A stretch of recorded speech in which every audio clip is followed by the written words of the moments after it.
Yes guys, what is going on? Hope everyone is well. Welcome back to the next video. To be honest with you, this is a little bit mad for me to do, but I really, you know, if you've been on this channel before, you've watched the videos that I put out or everything, you know, there's not really much structure to what I do in terms of the videos and stuff. It's just sort of documenting my life, and obviously the main thing I wanted to do with the travel videos is just document mine and Sarah's travel experience, if you like. Now, you know, this first clip I'm not going to edit or I'm not going to play around with or anything. I just want it to be raw. I want it to be, you know, just me talking to the camera and really just trying to lay everything down on the line, which is pretty hard for me to do right now, I'm not going to lie. We're currently in Bali. We obviously started in Australia, and the whole reason we went to Australia is because my dad's uncle Tony, who you obviously would have seen in the last video, he obviously moved there like a very long time ago when I was very young, and obviously I've kind of explained it in the last episode. He moved there when I was obviously really young, but for ages he was like emailing me and, you know, on the phone to me and just saying like, come out and see me and everything. And, you know, me and Sarah had sort of planned to do the travelling for a couple of years, and it just got to a point and I was, you know, Sarah passed her accountancy exams and stuff like that, and we was just like, look, we need to go and do it now. Like, we need to go do the travelling, we need to go to Australia, we need to come to Bali, we obviously going to go to Thailand. But yeah, we obviously started in Australia. We flew straight to Tony's house, like, honestly, like, hand on my fucking heart, and he was one of the best geezers I've literally ever met in my fucking life. Like, sorry for the language, but he was messaging me saying like, come out, like, I'll pick you up from the airport, like, you can stay at mine for as long as you want, like, just come out. So we went out there. Obviously what you've seen in the last episode and what you're gonna see in this episode, but we had some fucking, like, it's mad. But we went there and we got so close. Like, he was a fucking legend. He is a fucking legend. We went out there and he just done everything he could do for us. Like, he was one of them, like, he's, like I said, he's the nicest bloke ever. Everything we wanted, like, not even what we wanted to do, but like, we was happy just sort of like chilling and whatnot. But he was like, no, come on, let's go do this, and come on, let's go do that. And he was just so happy that we was there. He wanted to go take us. We went to the zoo. We just done so much, and we just grew so close. And obviously we was already close, but we was on the other side of the world. And like, while we was there, he had obviously some things go down, and I don't want to make, like, obviously I dedicate this video, I dedicate everything to him right now, because he's made this trip what it is so far. But unfortunately he had a heart attack while we was with him, and he passed away while we was when we literally got to Bali. So it's been pretty hard for us, but I can't, like, firstly I just want to say thank you to, like, Tracy, Beryl, Tony's other half's daughter, obviously, all of her family, and just everyone just done so much while we was there. It's just surreal to think, like, we've been saying about us doing it for like 2 years, and then we've gone and done it, and that's happened. And I'm one of them, I'm just like, everything happens for a reason, but it just feels so fucking surreal that we went there and that happened. But we went to see him while he was in hospital a good couple of times, and he just said to me, like, I've had the best life. I've had the best life.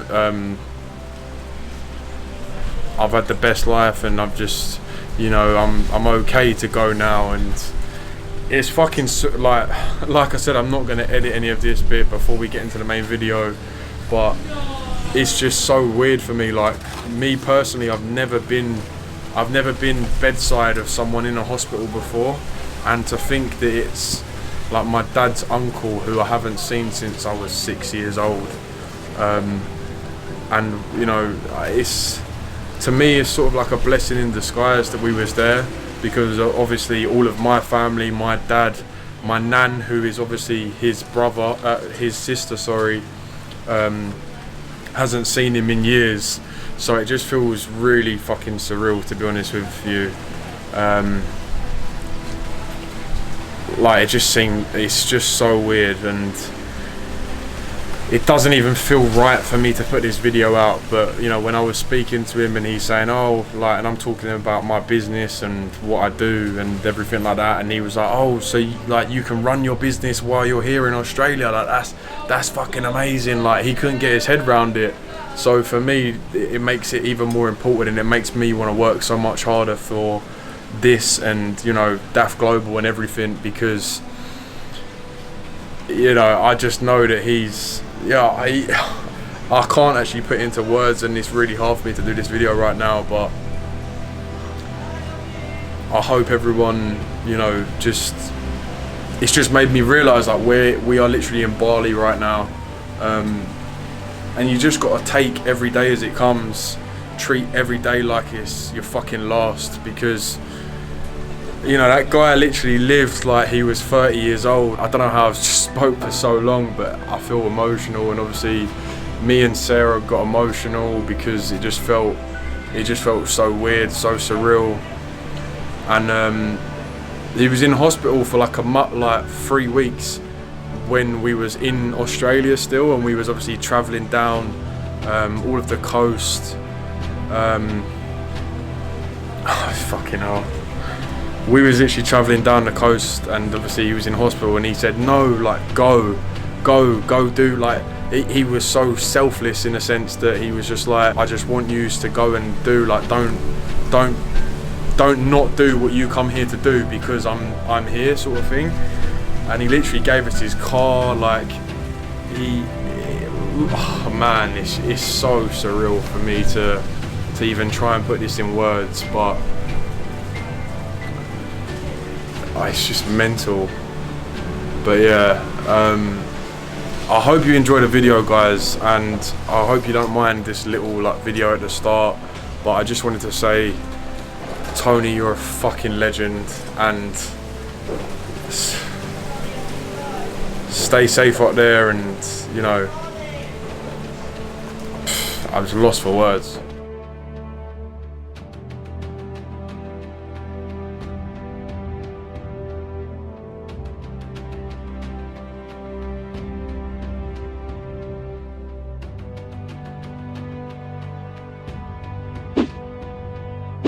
Welcome to part 2. We're back. Rolling. In the last one, you obviously see we broke down the Oh, car. they just picked the bins up from the... We're about to go to Surfers Paradise. We haven't got much of a plan other than drive down there. It's the first time we've actually packed all of our bags, ready to roll. One thing that I forgot to put in the last video is I smashed my phone. So I had to I forgot to put that in there. Oh yeah. So in the last video I forgot to, well, the last video was pretty hectic, wasn't it? Because a lot of stuff happened. So I've probably missed quite a few stuff. The first thing was when we broke down, someone actually helped us out before we got picked up, that you would have seen. This guy helped us out. We thought we was in like some Australian murder film or something. We thought he was going to literally attack us, and he was literally like the nicest person ever. Helped us and fully gave me like a lesson in mechanics. Not that it got us very far. We drove for about 10 minutes and then the car broke down anyway. And then so I smashed my phone screen, which I was obviously gutted about. However, it did get me these clips. Texting.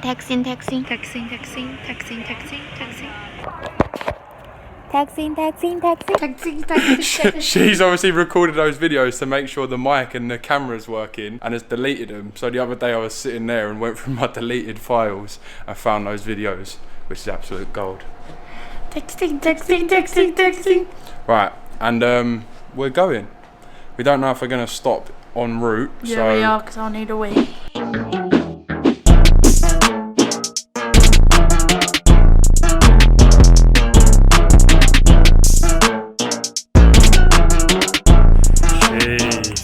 Cheese!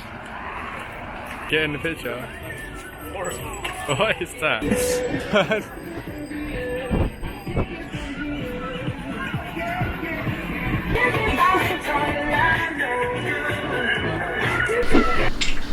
Got to the hostel and I don't know, babe. got to the hostel and they was like, "You coming out?" We was like, "Yeah."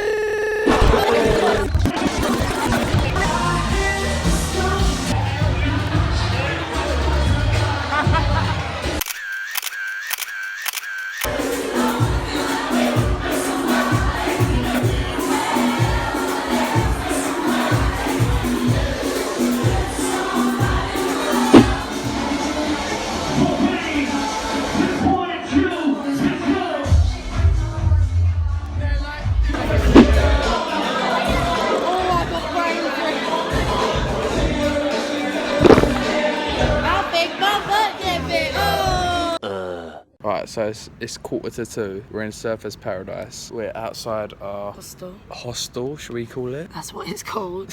Who invited him? We've had an adventurous night. We've been to 2 clubs. We've got to go back into the hostel. Bear in mind, to be fair, like it was £16 each a night for us to stay in there. Pretty decent for that, right? And we get breakfast. And we get breakfast for that. I'll tell you my full verdict after I've tried to sleep in it. I wanted to go and experience the whole hostel vibe. And we went to the hostel and the first thing they said, like, "Are you coming out?" It was a bit f***ing Iron Apple, f***ing Malia, Magaluf vibes. It was. It literally was. Like, dirty vibes. Yeah, like we got there and I loved it. We got there and they was like, "Oh, you coming out tonight?" And then like we literally went out. We didn't really get a stamp and you can come out with us. Honestly, I didn't expect for us to get there. No. And to be like chauffeured out in a sense. You need to introduce yourself to the vlog. Hi, my name is Ayaz. I'm from Germany. I'm 27 years old. I don't know what to say. Right, who's your guy? It's my best friend. Hey. I don't know if he can hear. I would just put out my headphones. Where is he?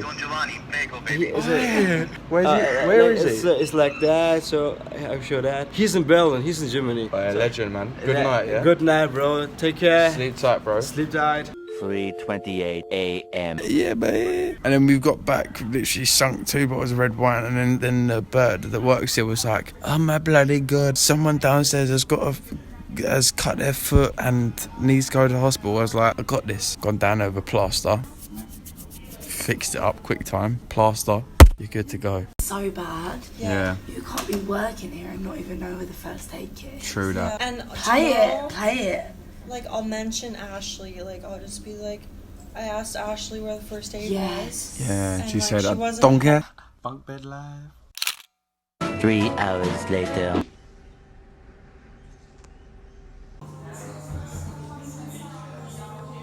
Hi, we're hungover. We're going to go to the beach. I feel like I'm going to be sick. She was sick, multiple times actually. All in all, Surfers Paradise, really good experience. I even managed to retake this photo of me and my dad from several years before, the 2020 sign in the back. We had absolutely no plans from here, only stayed in Surfers for 1 night, got straight in the car and drove towards Byron Bay. Having nowhere to stay, we stopped at a petrol station and looked for the nearest thing possible. I'm so tired. Call me maybe. Call me maybe. Hey! Booking confirmed. This place has got £5, not rooms, £5 beds. I need a £5 bed. We had a long old drive down. I'm very, very tired. Sarah was almost sick, obviously. I actually really don't feel well. Is that Your normal? elbow is this close to my face. We went to Surfers Paradise. We stayed the night in the hostel, which was pretty decent. Yes? Yeah, it was alright.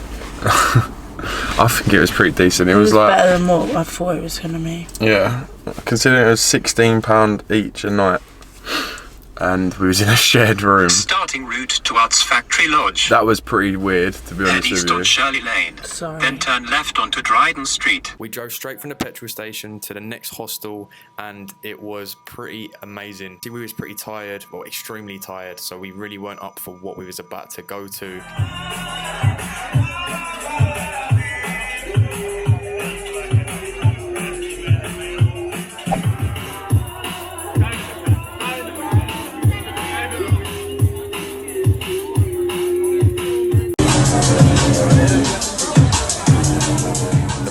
Was like a 24/7 music festival. I would literally recommend anyone to go there. Really good experience, and obviously we was only there for one night. We of course didn't go in like the £5 beds, which is sort of like a shared dormitory. I don't know how to say it, but we stayed in like a double room, which was actually really nice.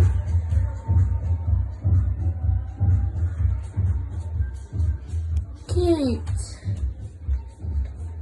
The whole hostel was really cool. It apparently fits like 500 people, so if you ever go to Byron Bay, definitely suggest it. The DJ was mad. He was like drum and bass DJ. Don't know if he was paid to be there or he was just like someone that was staying in the hostel. At this point, I wanted to do a little bit of research and see a little bit more about the Arts Factory. So in the 1970s, artists from around the world founded a centre for creativity in Byron Bay. No wonder it's hippie as fuck. They called it the Arts Factory. Today it attracts artists, backpackers and tourists from across the globe as a hostel for the open-minded. What? This was 10 years ago. The African drum instructor for the camp, he's about to teach us how to do some. The next morning, woke up, sat around the pool for a little bit, and then went to Byron Bay Beach. That is a mouthful to say, but yeah, went to Byron Bay Beach, and the main reason I liked it is they have AstroTurf on the beach instead of like a sandy beach. Guys, I'm going to leave that video here. Hope you enjoyed the video. If you haven't already, smash the like button. Let's try and get 100 likes on this video, and of course, hit the subscribe button, and I'll see you in the next one.